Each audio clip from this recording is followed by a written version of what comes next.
I think right now there is a hill in either Syria or Iraq, but it could be a lot of other nearby countries, but probably around the Tigris and Euphrates, that has bulldozers digging into a lost civilization from the period of Sumer. So from, the very earliest civilizations on Earth, they are destroying their own heritage right now and selling it to me. How exciting. We record twice in one day, Wednesday, December 18th. Still, how you doing, Josh? I'm doing well, and I just wanted to do a sort of quick episode because I'm kind of excited about this true crime I've discovered.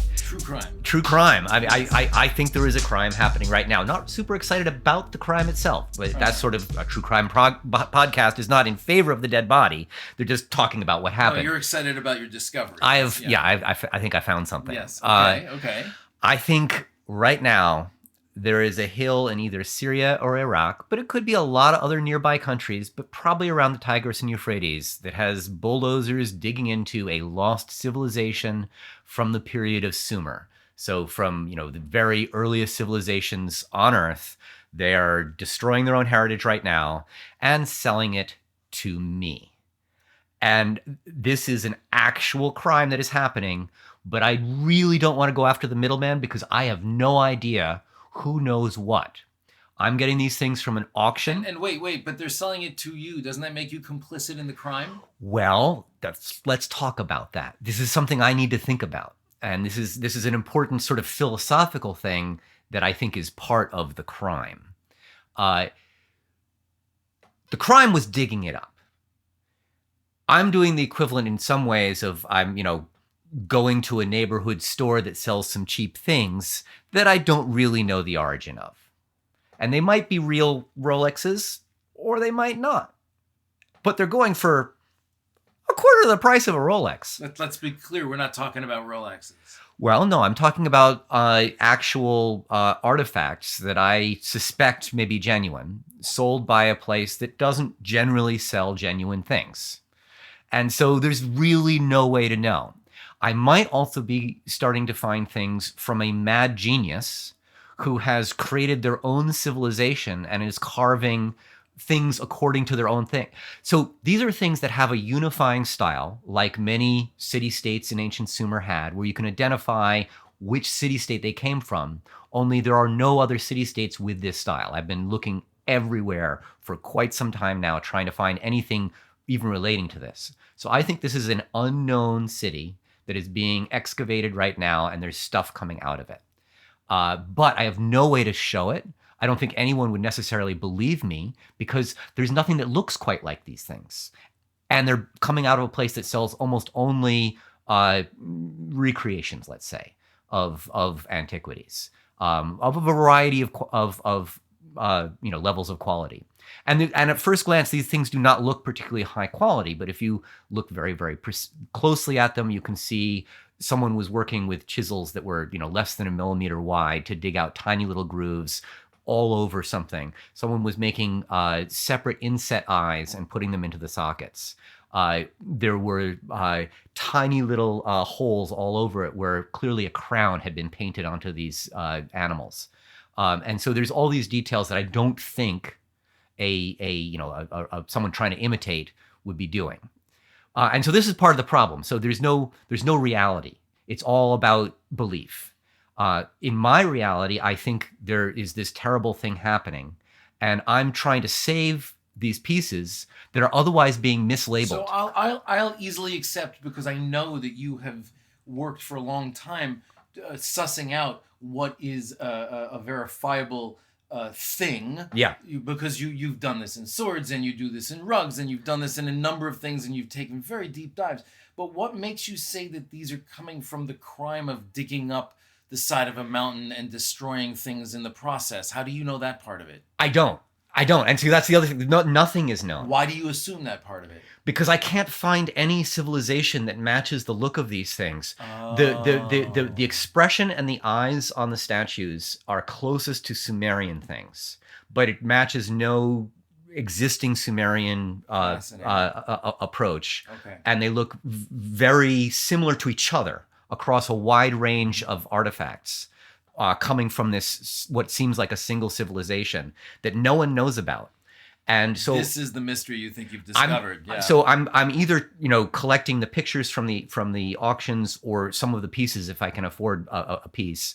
I want to have them because I think this might be the only documentation of some of this. Do you have photos of some of these pieces we could post? Yes. All right. Yeah, we'll be doing that. Exciting. But I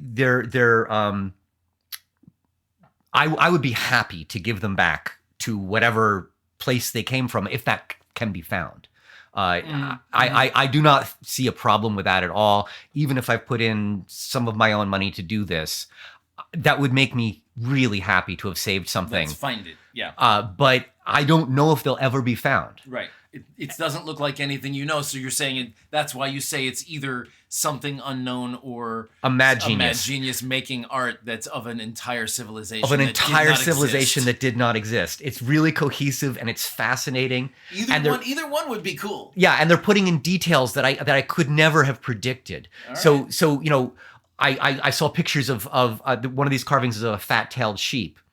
And it looked like it had two tails. And I'm like, that can't be right. And I looked up fat-tailed sheep, and some of them look like they have two tails. I'm like, oh my God, it looks just like the carving. And it was something I, as a biologist and lover of sheep, not that kind of lover, but someone who likes sheep, had never seen before. Wow. And I talked to my wife, Wendy, who also knows what a fat-tailed sheep is. And she's like, no, it doesn't look like they have a butt. And I'm like, no, it really does. It looks like two tails making a giant sheep butt. And that's what they'd carved in these things. So it is a relatively not known detail that I'm finding in carving. So all of these things add together to make me think that, again, either a mad genius or someone, an actual and small. It's very similar to this is what I was talking about before, the Koros that the Getty bought for a huge amount of money, and then everyone thought it was fake, and now we don't know if it's fake or not. It's a lot of the same problems where they don't know exactly where it came from. They don't know what kind of civilization would have produced it because it has too many things corresponding to things that are almost but not quite right. Different dates on aspects of it, different the wrong material. Definitely Greek islands, a Greek island that things were made from, but not in the style of the Greek islands that those things were made from. And so all of these things add up to a huge problem for the collecting world, for the art world, for the archaeological world, because now we don't know what reality is anymore, and we have no way of knowing. And so one of the items I want to buy are the actual inset eyes. There's a pair of eyes from a statue that come in 3 pieces, and it's both eyes, which is another reason I think that this is coming right out of a hill. The pieces have not been separated. I think they were recently excavated, but again, no idea. And these wouldn't be that hard to create as a faker. These pieces, particularly the eyes, are the kind of things you could relatively easily fake. But they match exactly the eyes that would be in the statues that I see that I don't think you can fake. And so it's all matching up to a what seems like a civilization in an area of the world that is undergoing difficult times right now, that has started coming into the art world, particularly through places that don't ask too many questions about where they get stuff. So the places that have the most imitation antiquities or the most things that, you don't know where it came from. And the game I like to play is finding things that are real, sold for prices that are maybe not at that level. And I'm bringing this up right now because it's gone beyond a game now, where I think I'm really seeing a true crime in progress.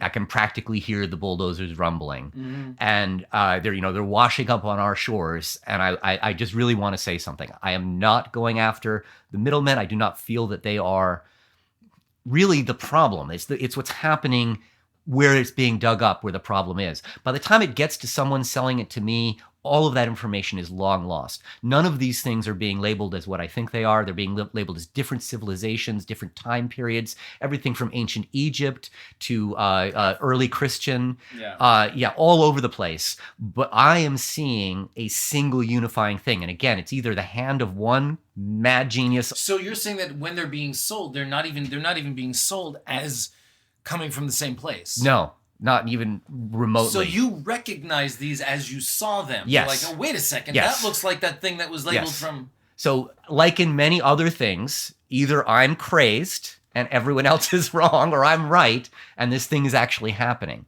And so the people who are labeling these things would make more money if they correctly labeled them. But they're labeling them as best they can. They have no idea what they're seeing. So I don't actually think there's a concerted effort. Right. There's no malice. I don't think there's a lot of malice. I think there's a misunderstanding of something that's happening. And there's a whole bunch of people who just need to make some money.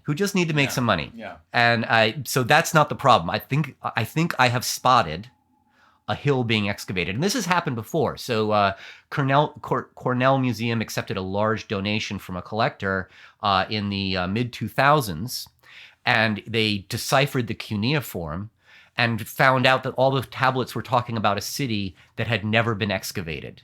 And they realized that these cuneiform tablets were from an undiscovered place. And they actually ended up giving them back to Iraq, who was pissed off that they'd been translated. And they're like, don't blame us.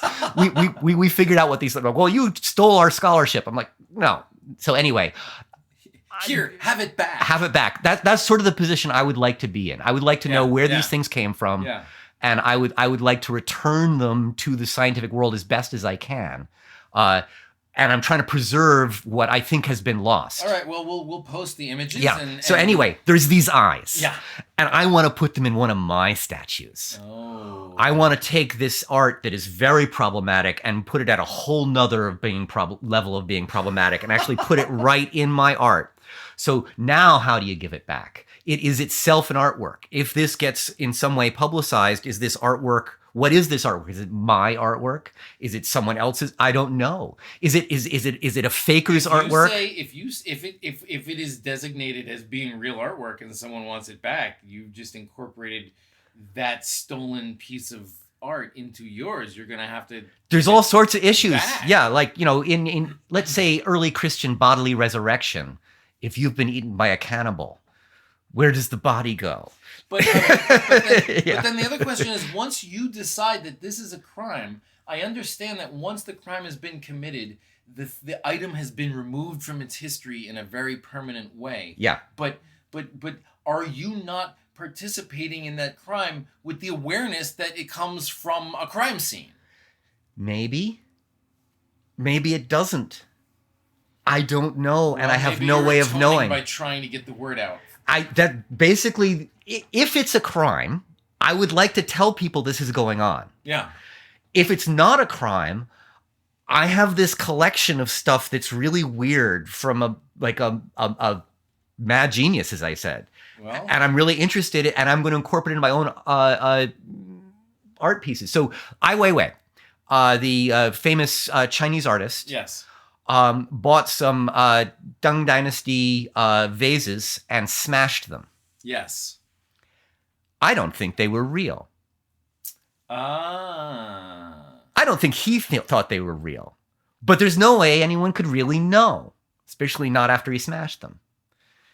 So there's a certain push and pull in the art world that exists at this line between real and fake. And so I'm not exactly destroying these things if I put them in a statue. They won't be changed in any way. They'll be just the same thing there.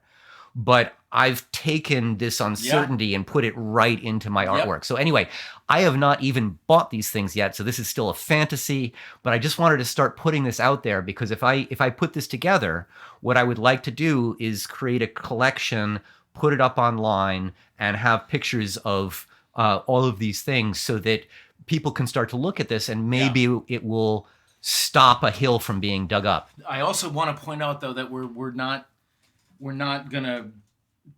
post images, but we're not gonna post the website that you're doing this from because we don't want to actually implicate or create a bidding war, middlemen, or create a bidding war. I mean, there's so many. Everything I do is mixed. Get anyone in trouble. I don't want to get anyone in trouble because they could be perfectly honest people who don't ask too many questions about where the stuff comes from. You're interested in stopping the damage to what's happening in the Middle East somewhere, or at least the discovery of a real new thing. I could be so off. This could be a North African Byzantine civilization.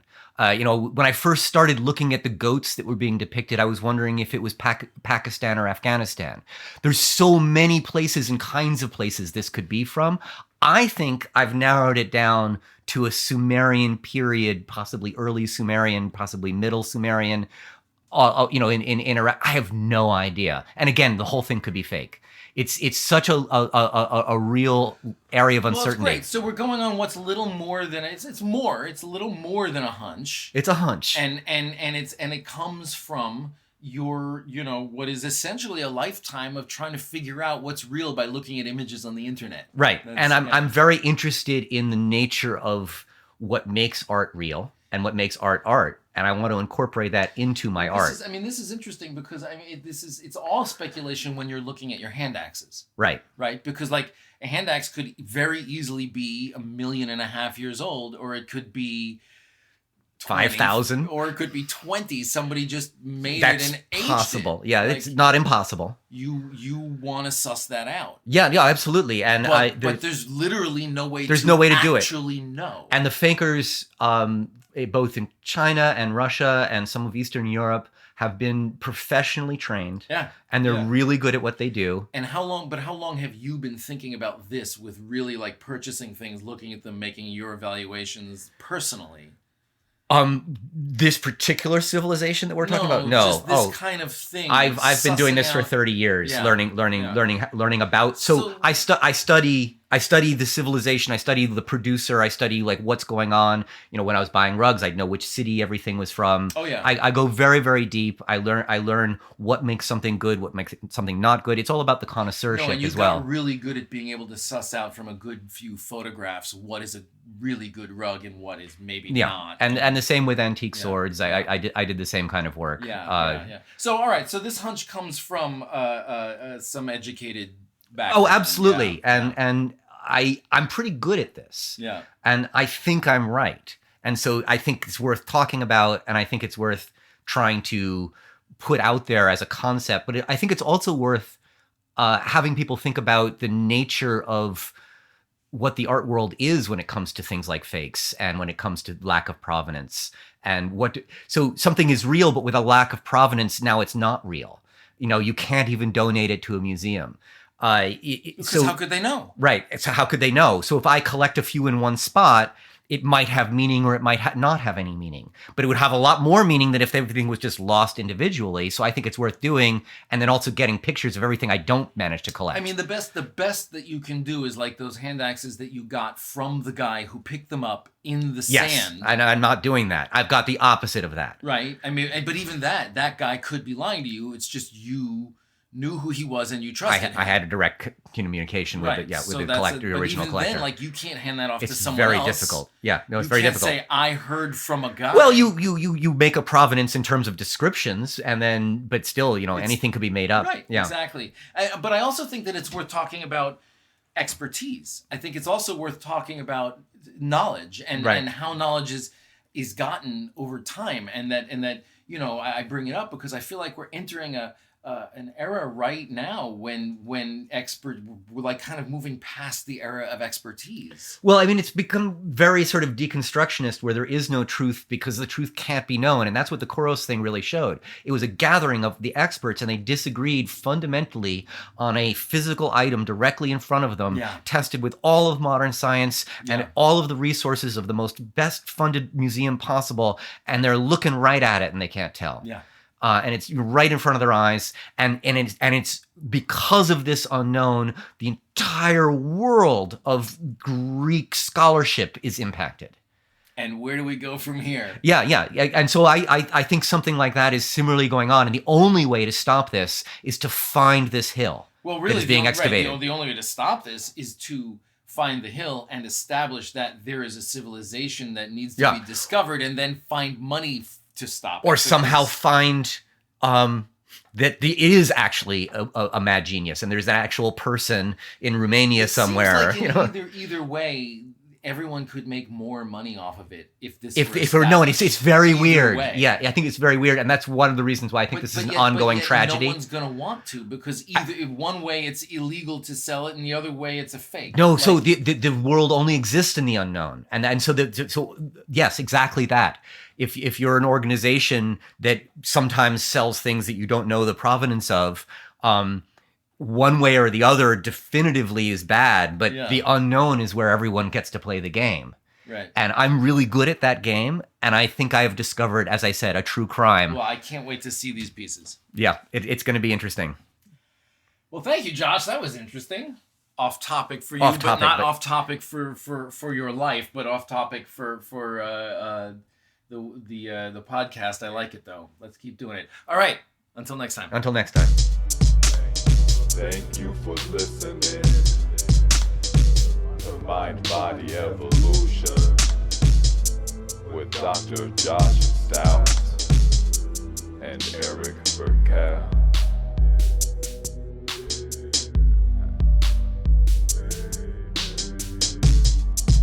Go to mindbodyevolution.info for more.